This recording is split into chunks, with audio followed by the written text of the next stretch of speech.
Baik, bismillahirrahmanirrahim. Assalamualaikum warahmatullahi wabarakatuh. Kita lanjutkan perkuliahan kita. Topik pada perkuliahan pada hari ini adalah kerangka kerja untuk analisis konsumen. Bahan ini saya dapatkan dari internet dengan sumbernya adalah sebagai berikut.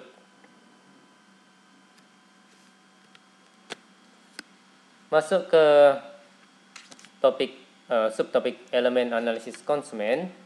Jadi sebagaimana Mas dan Mbak bisa melihat di slide ini, di bagian tengah ada tulisan strategi pemasaran, dan ya, strategi pemasaran ini ada beberapa poin penting, yaitu perilaku konsumen, afeksi dan kognisi konsumen, serta lingkungan konsumen. Jadi bisa dikatakan ya, kalau saya nggak salah, strategi pemasaran dipengaruhi oleh tiga hal ini. Baik, masuk ke poin afeksi dan kognisi konsumen. Afeksi mengacu pada hal yang konsumen rasakan mengenai stimulus dan kejadian. Jadi contohnya nomor 1, emosi. Itu contohnya adalah cinta, amarah. Jadi yang kedua, kondisi perasaan. Jadi ada kepuasan, ada frustasi. Dan yang ketiga ada suasana hati, ada kebosanan, ada relaksasi. Dan yang keempat adalah sikap yang ringan, yakni kegemaran, kesukaan.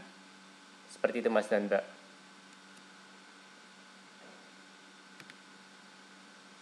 Sedangkan untuk kognisi, mengacu pada hal yang konsumen pikirkan, pemahaman, interpretasi stimulus, dan kejadian. Contohnya di sini adalah pengetahuan, pengalaman, pemikiran sadar ataupun otomatis, dan detail-detail informasi.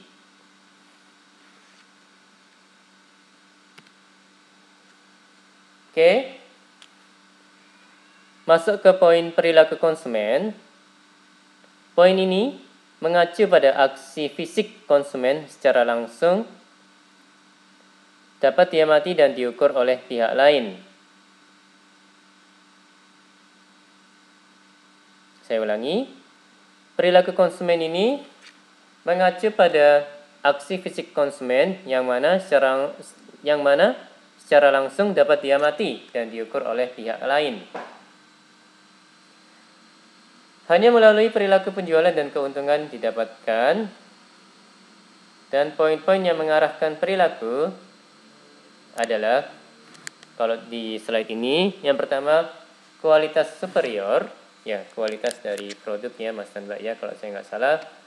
Yang berikutnya adalah harga yang lebih rendah. Jadi rendah di sini pun tidak sama untuk setiap orang ya, relatif ya Mas dan Mbak ya. Ada yang menganggap 1 juta rupiah adalah harga yang rendah. Ada yang menganggap 1 juta rupiah adalah harga yang ya so-so gitu ya, tidak rendah, tidak tinggi. Ada yang menganggap 1 juta rupiah adalah harga yang tinggi. Seperti itu Mas dan Mbak. Jadi relatif ya harga itu sendiri. Yang ketiga, poin nomor 3 adalah kenyamanan yang lebih tinggi. Jadi kenyamanan pada saat menggunakan produk seperti itu ya. Misalnya produk pasta gigi gitu ya, odol pun ya nama produk ya, nama merek sorry. Oke. Pada saat menggunakan pasta gigi gitu ya, kalau misalnya rasanya ada campuran mint gitu ya, itu bagi sebagian orang bisa jadi akan mendatangkan kenyamanan. Nah, semakin berasa rasa mintnya, bisa jadi untuk orang-orang tersebut kenyamanannya akan menjadi lebih tinggi. Seperti itu ya Mas dan Mbak ya contohnya. Dan yang keempat adalah pelayanan yang lebih baik. Ya ini misalnya pada saat kita mau membeli sebagai seorang pembeli ya, seorang konsumen ingin membeli sebuah baju gitu ya. Nah, pada saat kita memilih baju ada ada pelayan yang secara dengan ramah menanyakan, ada yang bisa kami bantu gitu ya, kepada kita yang ingin membeli baju. Nah, dari situ ya dengan tentunya pelayannya tidak maksa dan juga tidak tidak tidak terlalu getol gitu maksudnya. Ya sewajarnya gitu ya. Tapi memberikan pelayanan yang pas gitu. Jadi mereka menanyakan apa yang kita mau, dan kalau misalnya kita ingin mendapatkan sesuatu gitu ya, ada produk yang hampir cocok tapi kita ingin memastikan lagi ke pihak tokonya gitu, pelayannya menjawab dengan jawaban yang pas gitu ya. Yaitu bisa jadi menjadi contoh pelayanan yang lebih baik dari pihak tokonya, dari pihak pelayannya. Kemudian nomor 5, produk toko merek yang lebih trendy gitu ya. Ya ini misalnya ingin membeli sepatu gitu ya. Mungkin ada yang lebih memilih merek Nike atau Adidas gitu ya, atau Puma gitu ya, daripada Bata. Itu kan tergantung dari selera ya tentunya. Tapi di slide ini, produk toko merek yang lebih trendy juga merupakan salah satu hal yang mengarahkan perilaku konsumen. Seperti itu Mas dan Mbak. Ya, kalau saya nggak salah. Oke, yang berikutnya adalah ketersediaan mudah. Jadi ada gitu ya, available tokonya. Jadi pas kesini toko ini produk sepatu yang ingin dibeli ada gitu ya, ada terus.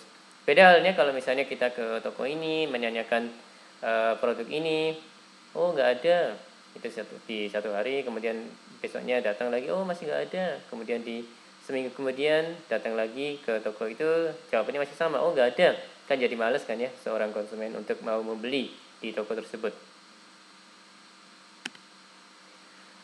Oke, masuk ke poin lingkungan konsumen.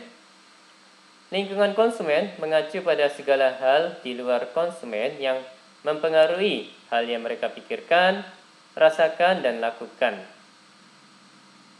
Oke, kalau di slide ini, berbagai macam pengaruh lingkungan konsumen. Yang pertama budaya.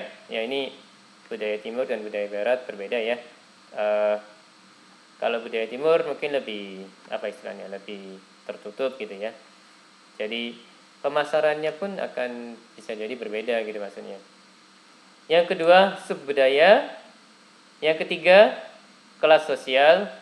Ya ini kelas sosial bisa jadi dilihat dari strata sosial, bisa jadi dilihat dari tingkat pendapatannya ya Mas dan Mbak ya.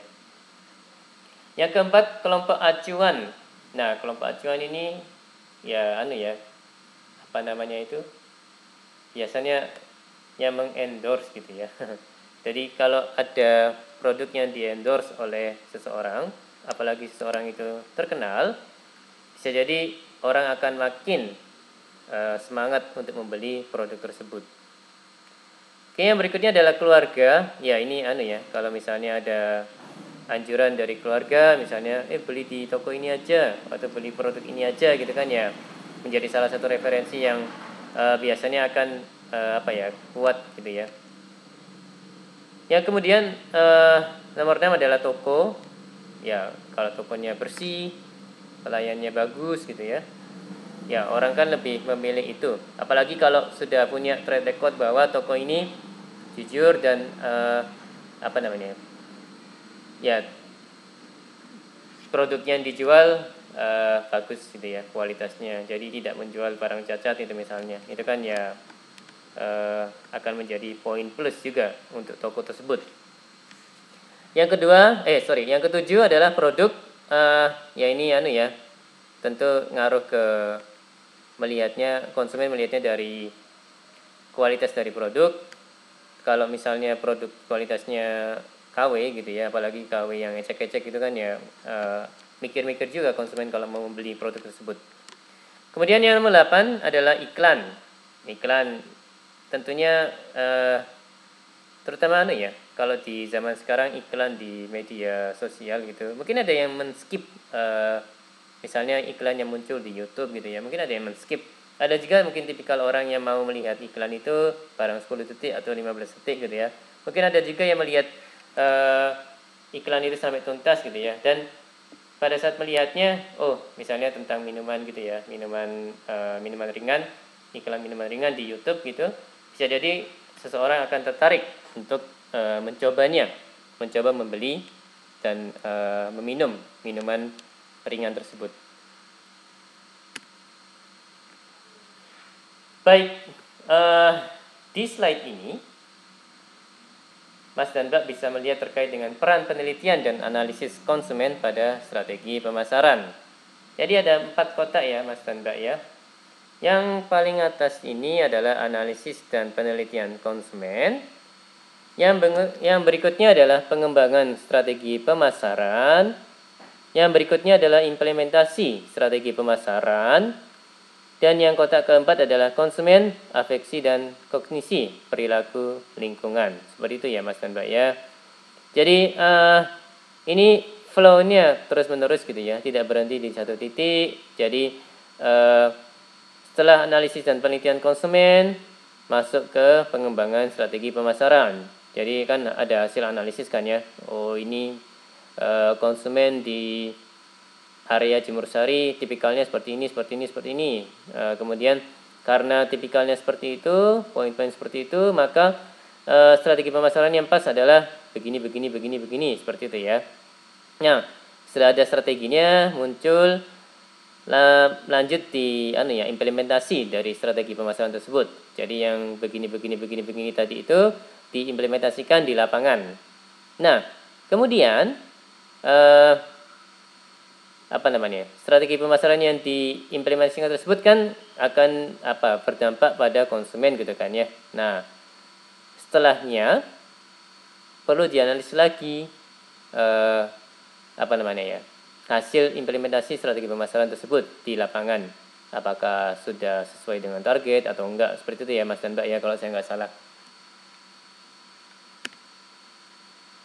Oke. Masuk ke sini ke poin tingkatan analisis konsumen. Jadi ada masyarakat, ada industri, ada segmentasi pasar, dan ada konsumen individual ya. Jadi ini maksudnya pada saat menganalisis konsumen, jadi kita bisa melihat konsumen itu dari sudut pandang si konsumen itu sebagai individual ataukah sebagai masyarakat gitu ya, yang lebih luas dari individu. Dan juga konsumennya bisa jadi konsumen industri ya, jadi konsumen perusahaan A, perusahaan B, perusahaan C, perusahaan D, dan lain sebagainya. Kemudian segmentasi pasarnya ya, jadi segmentasi pasar misalnya kaum milenial, kaum baby boomers, kemudian kaum Z gitu ya. Ya, itu kan bisa dilihat dari segmentasi pasar kalau saya nggak salah. Jadi nanti kalau misalnya Mas dan Mbak akan melakukan analisis konsumen gitu ya, bisa memilih mau fokus di mana gitu, mau di konsumen secara individual kah, ataukah melihat konsumen sebagai satu keutuhan sebagai masyarakat kah, atau mau menyasar konsumen industri kah, atau mau melihat segmentasi pasar. Jadi mau melihat secara segmentasi, misalnya ingin fokus di konsumen yang milenial, seperti itu ya Mas dan Mbak ya. Ya, semoga saya nggak salah.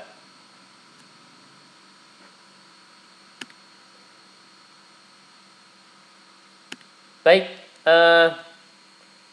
demikian perkuliahan pada hari ini. Mohon maaf kalau ada kata-kata yang salah. Terima kasih atas perhatiannya. Wassalamualaikum warahmatullahi wabarakatuh.